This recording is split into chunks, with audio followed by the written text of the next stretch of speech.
What's up guys, I'm Malena. Welcome back to my shop. I know I've been a little bit disconnected lately. Haven't been putting out too much content, any videos, anything like that.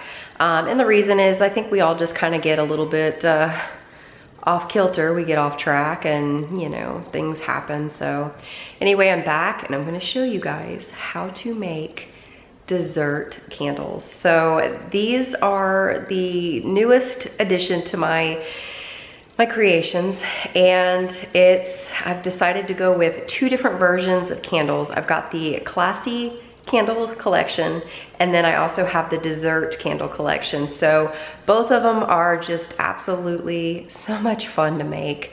And I'm so glad I got these out just in time for the holidays. I know you guys are gonna love these. I know your family and friends are gonna love these as gifts. So there's some ideas for you. Anyway, I'm gonna show you guys how I make these here. So these are this here is the cinnamon roll. And oh my gosh, you guys, these smell like fresh baked cinnamon rolls with that cream cheese icing on top. Oh God. Yeah, to die for. So I'm gonna show you guys how to make the strawberry shortcake, and I love this one as well. So out of all the fragrance oils in my shop, and let me tell you, I've got a lot of fragrance oils. I went through all my fragrances and decided to get the top 5 together, and yeah, had to get those top 5 out of all those other fragrances. And so I did, and I decided to go with just those 5 scents in the dessert collection, and then I've got a couple scents in the classy collection as well. So I think you guys are really gonna like these. You're gonna enjoy them, and if you guys are interested in seeing how I'm gonna make them, I'm gonna show you guys, so stick around. Over here I have this crock pot, and I find that this works the best for what I'm doing right now. I'm gonna have to upgrade soon. I've been looking for one of those other pots with the spout on it, and I cannot find them anywhere. So if you guys know of where I can find those pots with the spouts on them, please let me know, because they're gone, they're sold out. It's like everybody is making candles right now. I've been using this and it works for, you know, for the time being. Right here I've got all my flakes. I prefer using the flakes. I like them better than the blocks. Most people prefer the blocks over the flakes, but it's really your preference.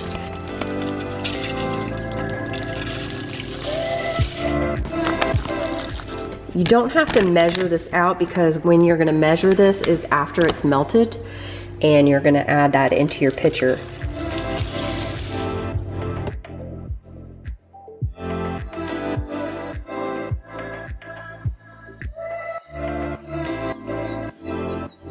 What I'm gonna start with here is these are my dessert candle vessels. These are the candles that I have, the vessels that I have chose to use for my dessert collection line. The first thing you want to do is go ahead and wipe these out. I use 91% alcohol. I put it in a spray bottle and a paper towel, and I wipe it out completely. You don't want to have any type of residue or anything. When these things are shipped, they have particles from the box in there. They have dust and some dirt and stuff from where they've been stored before. So just make sure you clean these first. That way the wick sticker sticks to the bottom of this, and then you don't want the dirt floating around in your soy candle. So there we go, we've got that started. So nice clean vessel. Next we want to take the preferred wicks. So I prefer, since the ratio of this glass is pretty wide, I find that having 2 wicks works better. So we're going to take 2 wicks, and then also we've got some wick stickers that we're going to be using as well. So this is super easy. All you do, go ahead and take out one. You stick the wick bottom to the sticker, pull that apart. And normally, just because it's so hard to get this down in the bottom of the jar, what I like to do is I will go ahead and line it up where I want it, and I try and keep them about an inch apart, but I don't want it too close to the wall, so I want it really close to the center. And so once I feel like that's where I want it, I'll drop it down, and then I just take a knife and I tap it so it sticks securely to the bottom. Do the same thing for the other wick, but I find this saves a lot more time. So I picked up a whole bunch of these things. You guys, these things are a lifesaver. I don't know, there are some people that prefer to not use these. They like using like a clothespin or something like that, but I find this fits my vessel perfectly. What I like to do is I just pull a little bit on it, make it a little bit tight, and then it locks perfectly inside, and then I'll just fold the wicks down so they're out of the way when I pour my wax. So there you have it. These are super easy to make. It's just a bunch of steps. It's very time consuming, like I said, but it's something I enjoy doing. I really love doing this stuff. So let's get on to the next step. All right, so the first thing we're gonna do is go ahead and take our soy wax. And in this case, I'm using the 464 soy wax. I prefer to use this wax just because it's a lot softer, it's easier to use. I have very good luck with my scent throw in this wax. We're gonna go with that and measure out about 14.5 ounces of wax. One thing you always have to keep in mind is the wax cools a lot faster once it's poured into these containers, so it'll drop pretty quick. All right, so we went over a little bit. Let's go ahead and take a little bit out until we get to about 14.5.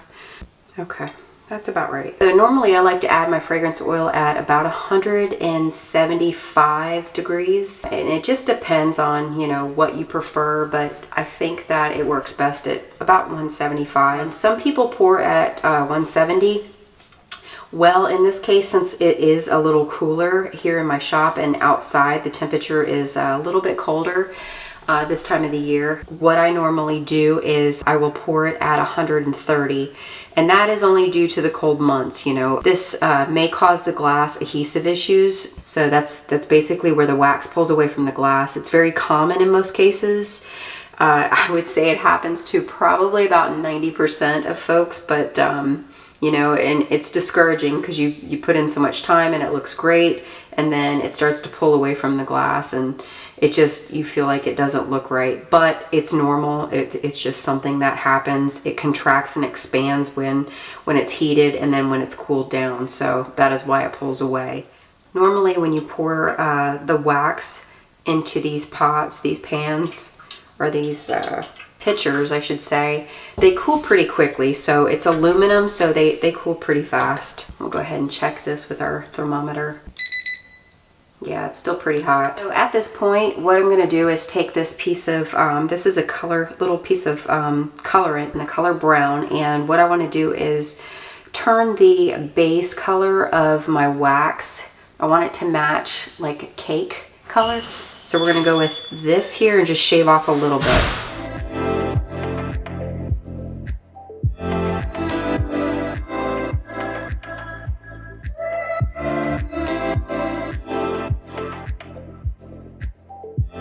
So I want it to be dark enough just so it looks like pound cake. All right, so at this point, I'm gonna go ahead and add in my fragrance oil so that way I don't have to stir it for 2 minutes. Usually I find it works better when it's a little bit hotter than cooler. I feel like it throws a little bit more of a scent. So what we're gonna do is go ahead and add our percentage of fragrance oil, which is 10%, is what we're gonna be adding to this recipe today. So we'll go ahead and set this on here. We make sure that we tare it out to 0.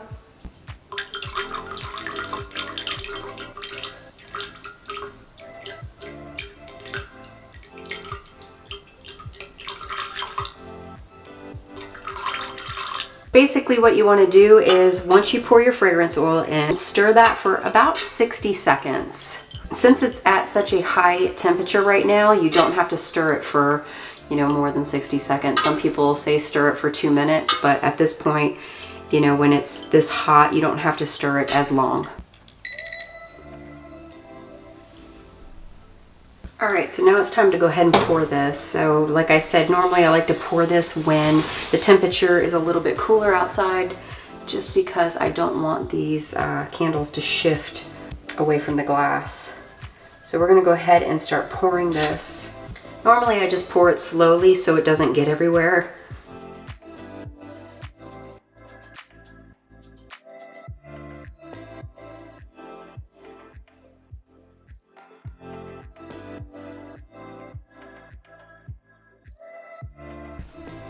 So these will probably take about an hour to harden. Once they harden, then we'll go ahead and start on the next step, which is the frosting. So that's my favorite part, is topping it with frosting and adding the embeds.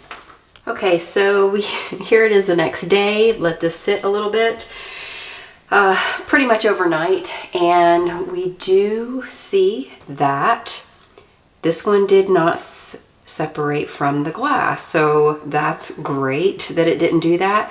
Now, if you can tell here on the top, there is a little bit of caving, I guess is what you want to call it. So it did cave a little bit, but in this case, if you want, you can take a heat gun to it and smooth that out. But in this case, I'm adding frosting to the top of that, so it really doesn't matter. I mean, it smells so good. All right, so now what we're gonna do is go ahead and make the frosting. I'm going to weigh out just enough of the wax to even out the frosting amount is what we need. So let's go ahead and do that. And I reuse these bowls. That way I don't have to continue to keep wiping them out. This one here is specifically for the strawberry shortcake.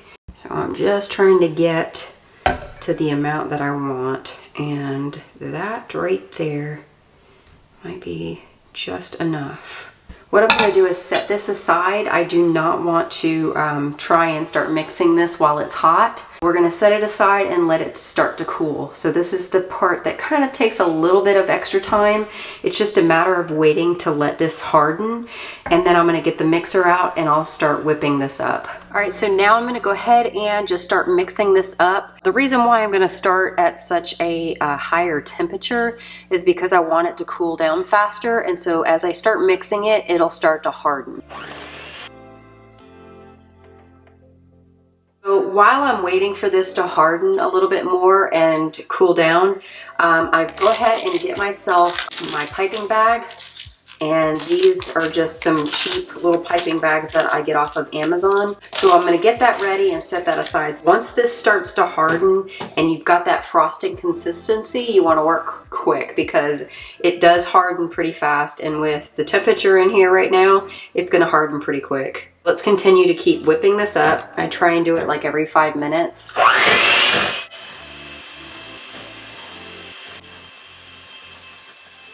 As it gets colder, and this is about 87 degrees, so we still have a little ways to go, but this is what it looks like. It is going back to its normal state. All right, so we're getting a little bit closer, so I'm just going to keep continuing to whip this up until it gets to like a white frosting color.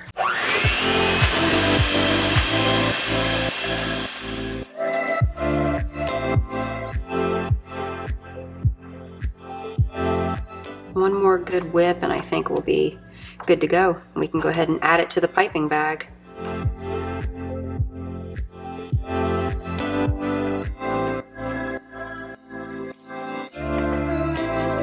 So then what you want to do is you want to go ahead and just take your piping bag. Like I said, make sure you have this all prepared and ready to go.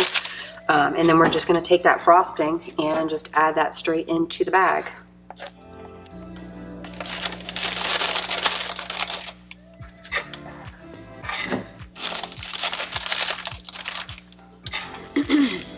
So there we've got just enough of the topping mixed up. Then what I'm going to do is go ahead and take the top part, the wick holder, and I'm going to remove these so that way I can work around this thing so it's not in the way. And then I'm going to take my strawberries and I'm going to place those, and I want to place them to where the wick, so that way it's straight on and you can see the strawberries. So I'm going to lay one down in the center, like so, and one in the back. And then I just take that, we're going to cut that off, and then I'll just go ahead and start piping. And that's basically going to seal down those strawberries. So I pipe around the strawberries.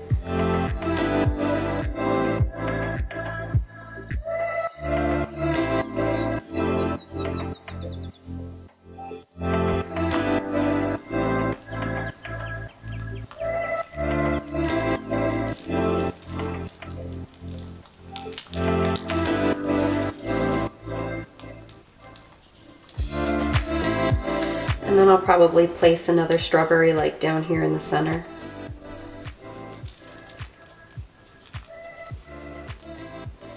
And that's it. Usually you kind of let these things cure for a few days. A lot of people let them cure for a couple weeks, but I mean, really, it's by the time these things get labeled and sold, it's already a couple weeks later. So anyway, I'll cut the wicks down just a little bit more before I go ahead and ship them.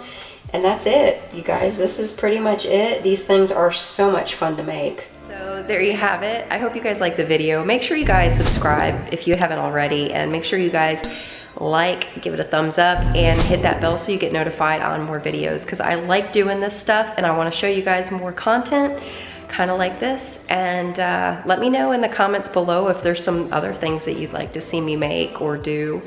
Yeah, just to kind of give me some more ideas. So anyway, thanks so much for watching, you guys, and I'll see you in the next one.